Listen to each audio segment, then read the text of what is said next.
Drown in endless feeds and you become less than human. The screen does not give you freedom. It drains your will, feeding you illusions while stealing your strength. Orwell warned of chains you could see, Huxley of pleasures that would seduce you into obedience. And now both nightmares converge in your pocket. Follow me and you will uncover how the greats would shatter this digital prison and reclaim the fire of a sovereign mind. They told you the screen was a window, a place of connection, of endless opportunity, of voices shared across oceans. But the screen is not a window. It is a mirror that watches back. Every gesture you make, every pause, every hesitation of your finger, every silent glance that lingers half a second too long, it all speaks louder than your words, and the machine listens. This is Orwell's prophecy reborn. He envisioned a boot stamping on a human face forever. He foresaw telescreens that monitored without rest, a world where no thought was private. What he could not have imagined was that the boot would come disguised as comfort, and the telescreen would be willingly carried in your pocket. You bought it. You charged it. You placed it beside your bed, closer to you than the people you love. And while you slept, it listened. While you scrolled, it remembered. While you lived, it mapped the architecture of your mind. The surveillance of today is not the crude brutality Orwell described.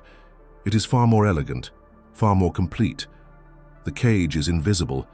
The bars are made of algorithms, silent and unseen, adjusting to you like a second skin. You believe you are choosing. You believe you are free.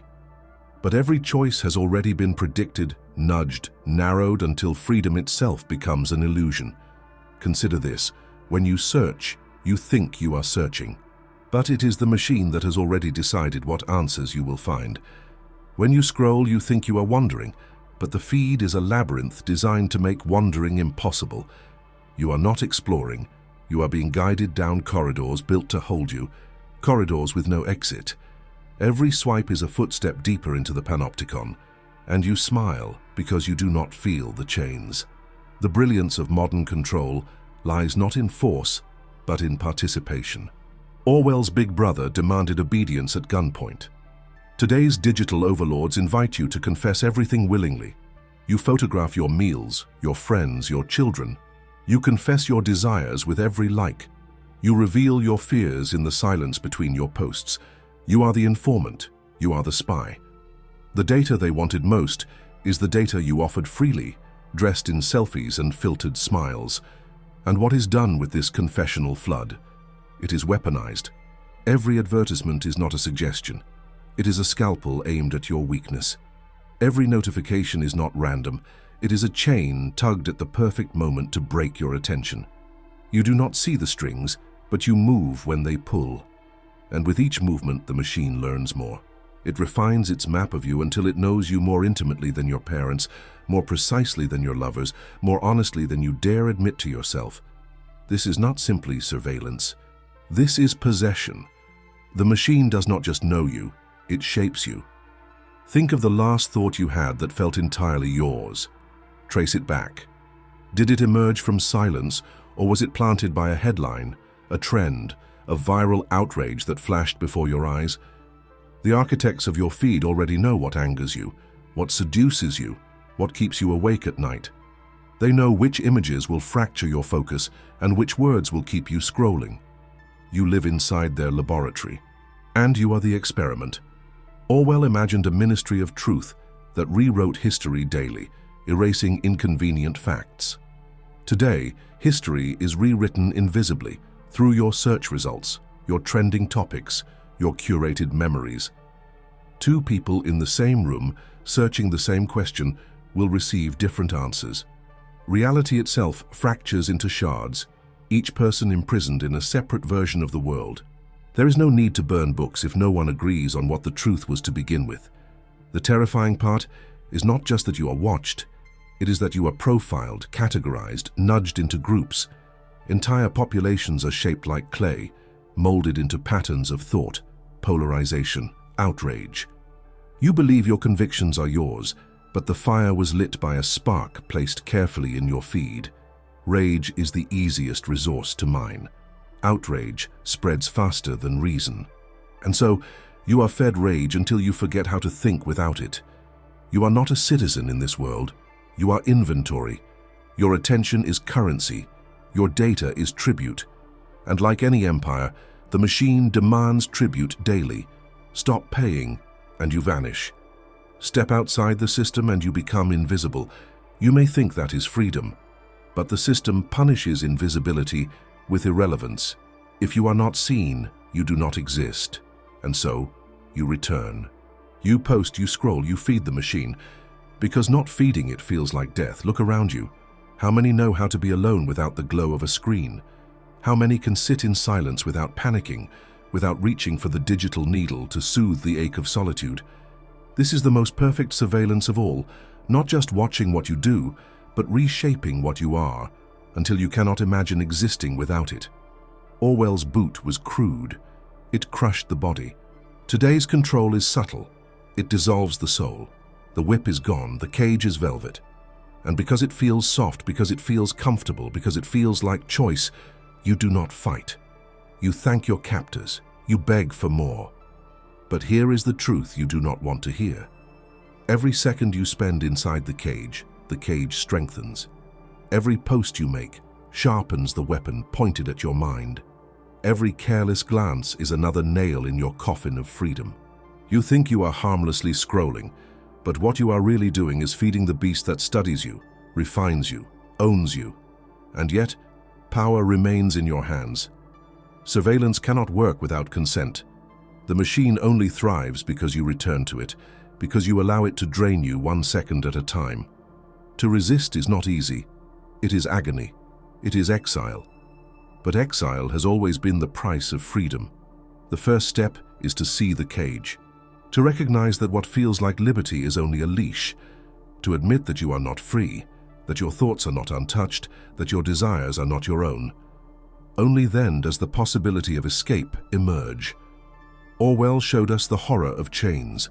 What he could not show us was that chains could be invisible, carried with pride, mistaken for jewelry. You are wearing them now. The question is whether you will continue polishing them or whether you will dare to tear them off no matter the cost. Pleasure is the most elegant prison. Unlike pain, it does not demand chains. It does not roar. It whispers. It seduces. It persuades you to walk into the cell yourself, believing it to be a temple. And when the door closes, you smile because it feels like home. This was Huxley's warning. Where Orwell feared oppression through suffering, Huxley feared enslavement through delight. He saw a future not of iron fists, but of gentle intoxication. Not citizens tortured into obedience, but citizens too entertained to resist. He did not imagine men crushed by terror. He imagined men lulled into numbness, distracted, pacified, consumed by endless indulgence. Look at the screen again. The stream never ends. Every flick of your finger brings a new burst, a new flavor, a new flicker of novelty. You are never full, yet you are never starving. The feed knows exactly how to feed you without feeding you at all. A morsel of laughter, a flash of outrage, a glimpse of beauty. Another and another and another. The feast is infinite, and the feast devours you. Pleasure is not free. It extracts something greater than money. It takes your focus, your discipline, your hunger for truth. It drains the very willpower you might use to escape. Huxley called it soma, the perfect drug, a bliss without consequence, a dream without end. Today, soma flows not in pills, but in pixels. It is not swallowed, but scrolled. It is not forced upon you. You beg for it every time you reach for your device, every time you feel the anxious itch of silence and seek to soothe it with dopamine. Understand this: the human mind is not designed for endless pleasure. A spark of joy, a moment of connection, a rare glimpse of wonder, these were once treasures, gifts scattered thinly across the desert of existence. But in this new world, joy is manufactured, pressed into endless supply, served until you choke on it. And like any drug, the more you consume, the weaker it becomes. The sweetness fades, the hit dulls, and so you increase the dose. You scroll longer, you chase harder. You cannot stop because you cannot feel enough. Pleasure becomes the leash. Pleasure becomes the muzzle. It is easy to control a people who do not want freedom, only another taste of soma. The question is not what you will resist. The question is whether you will even notice there was something to resist. Think of the ancient tyrants. They controlled with swords, with threats, with armies. Today's rulers do not need violence. They give you games. They give you distractions. They give you pleasures that feel chosen, but were designed for you long before you asked. And in exchange for these flickers of delight, you give them your time, your attention, your ambition. The empire thrives not because you are beaten, but because you are entertained. The danger of pleasure is not that it hurts you, it is that it softens you. It robs you of the sharpness you once had. The fire that drove you to act becomes a flicker, smothered under layers of indulgence. You lose the hunger that made men build empires, write epics, dare the impossible. Why labor, when the screen can offer you 1,000 counterfeit victories in a single hour? Why endure, when you can soothe every ache with a flash of entertainment? Why seek meaning, when endless pleasure can distract you from the emptiness inside? Huxley was right. Truth does not need to be hidden by force. It simply needs to be drowned in noise, not burned, but buried beneath mountains of amusement until no one bothers to dig. Why question power, when there is always another show to watch, another notification to check, another bright light to hold your gaze? The drug of pleasure blinds more thoroughly than chains ever could. And what becomes of the man who lives too long in this drugged world? His spirit atrophies, his courage dissolves. He becomes harmless, not because someone defeated him, but because he willingly surrendered. He laughs when told to laugh. He consumes what is placed before him. He sleeps through history, dreaming of entertainment while reality burns. This is the tragedy. You do not feel enslaved, you feel free. You say, I choose this. But who gave you the choice? Who designed the endless scroll? Who decided which pleasures would appear and in what order and at what rhythm? Every pleasure is a hook, and the more hooks you swallow, the easier you are to reel in. Pleasure itself is not evil, but pleasure without limit is poison. A man who masters pleasure is strong. A man who is mastered by pleasure is doomed, and most today are mastered. They kneel before the altar of distraction, mistaking their servitude for joy. They do not know what it means to sit in silence. They do not know what it means to starve, to wait, to endure. And because they do not know, they will never rise. Huxley feared a people who no longer cared for truth. Look around you. Do you see them? Faces illuminated by blue light, scrolling until dawn, laughing at nothing, consumed by everything.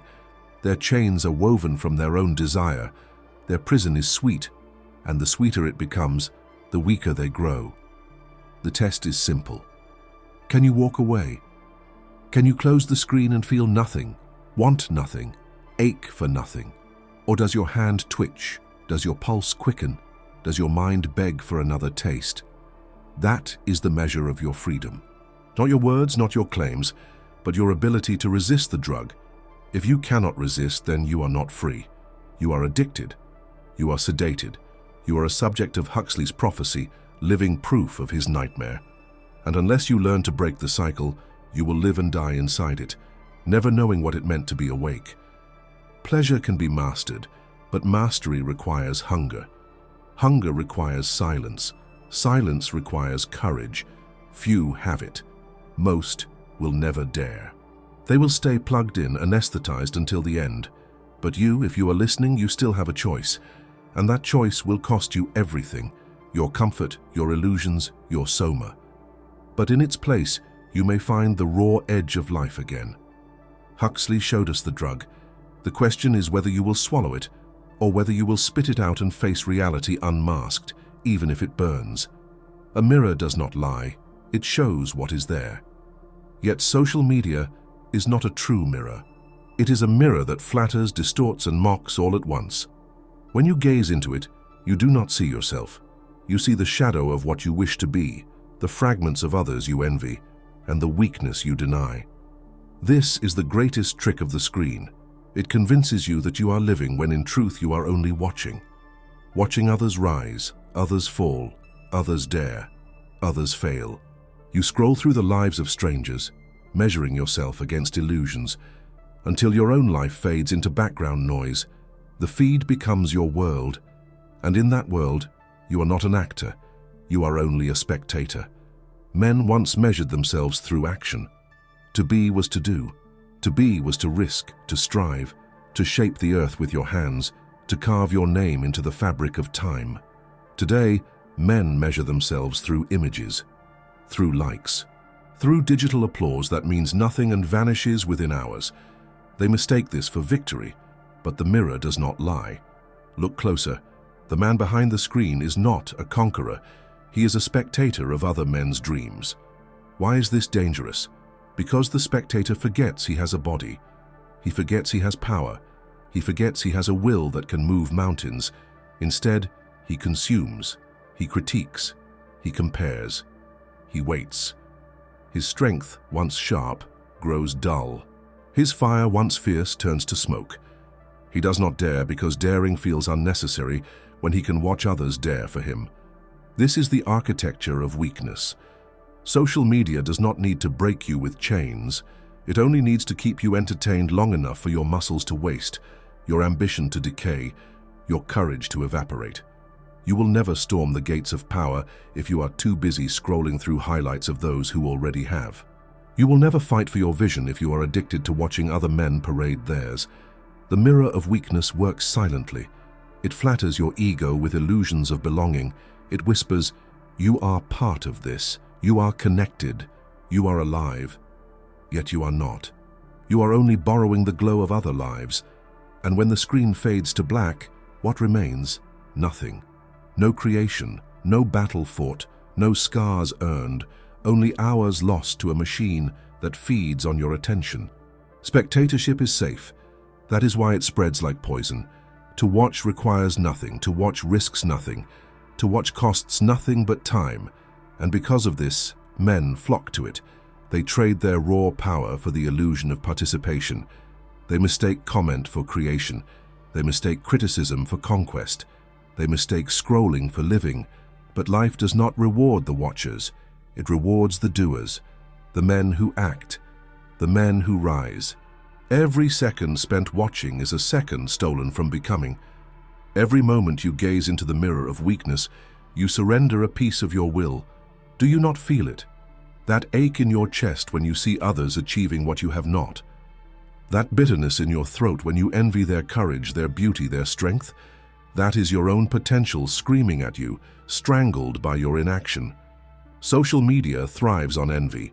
It parades endless illusions of perfection, bodies sculpted, lives adorned, victories curated.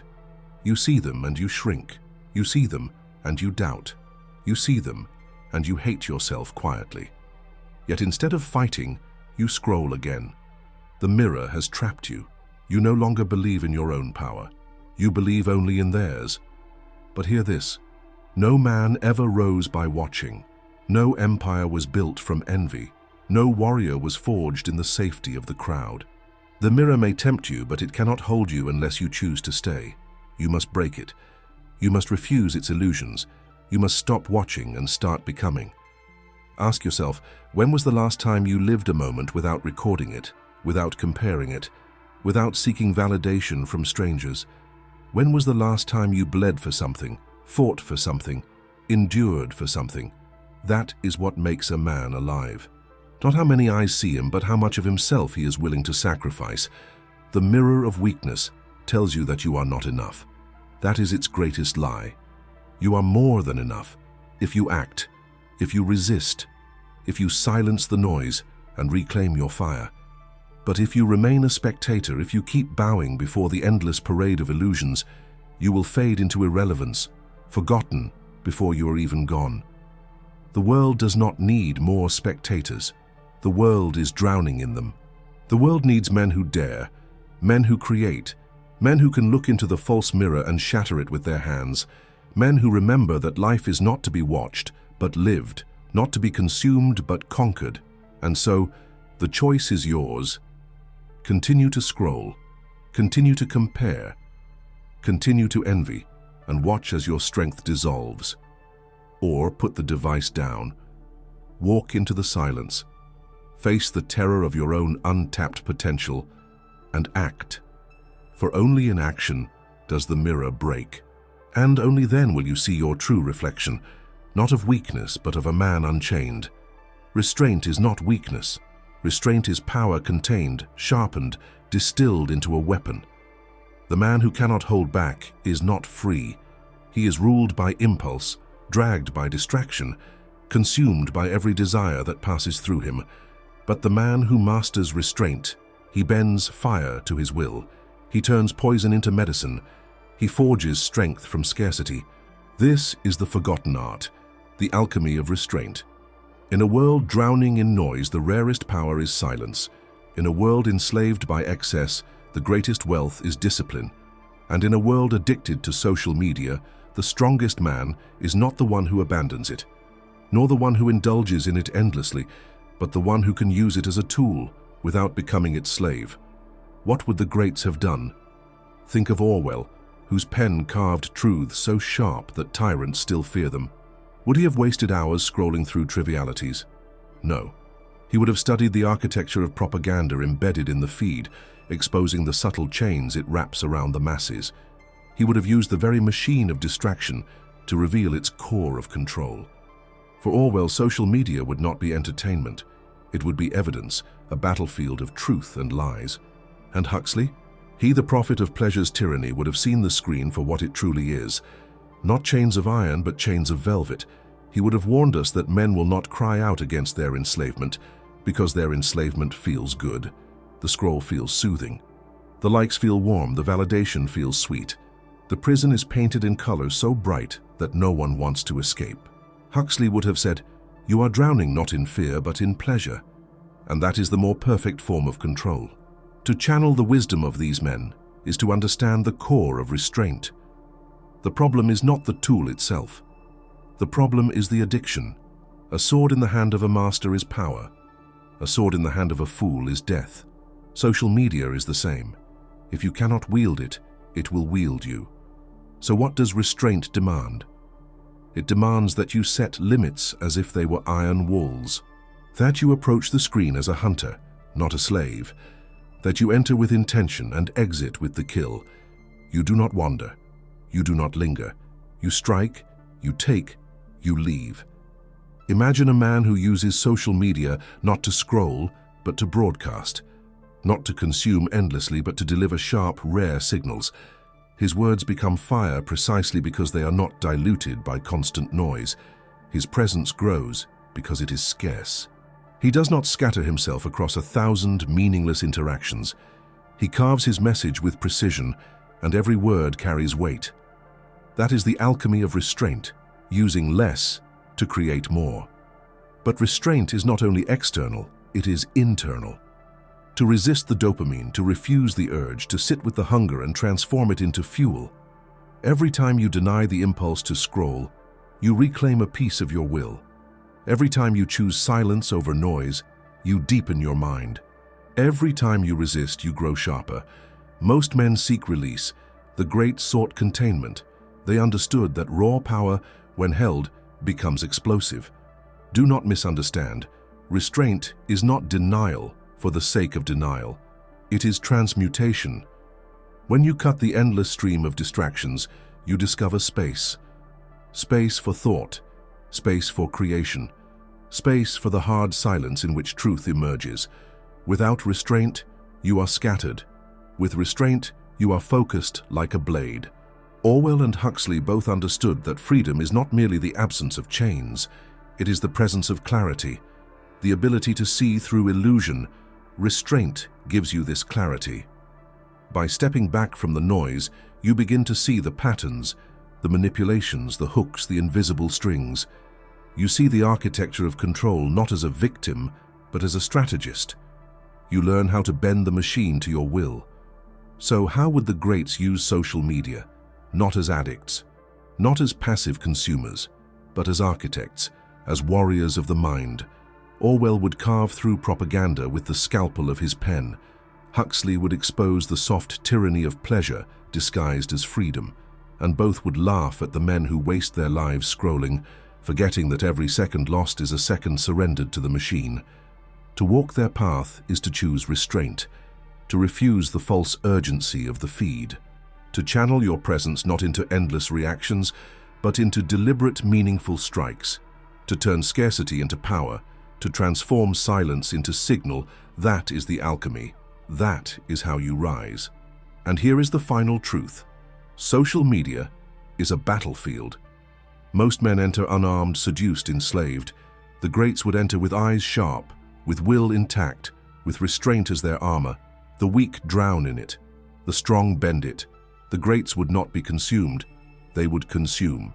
They would not be trapped. They would transform. They would practice the alchemy of restraint. The question is, will you? Break the spell.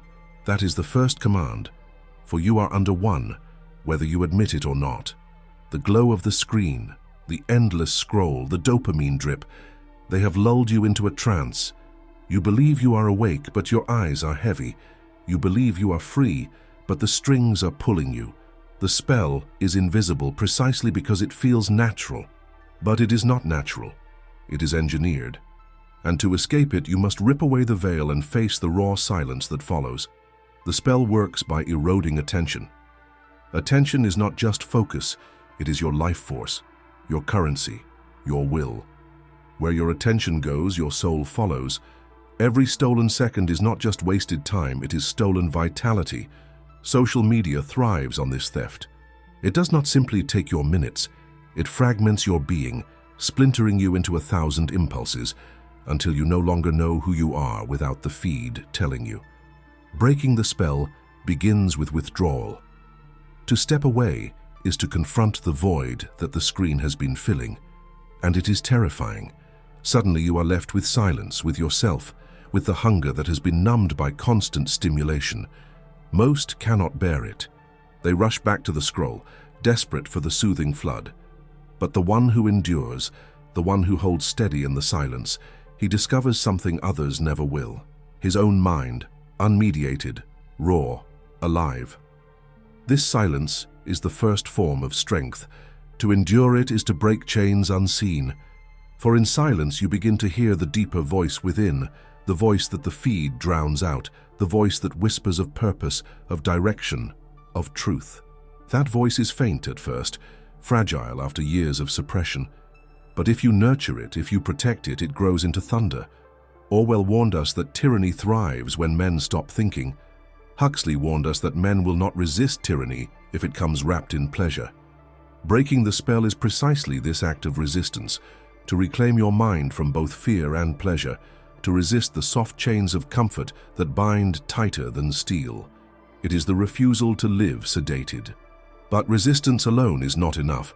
If you only withdraw, you remain empty.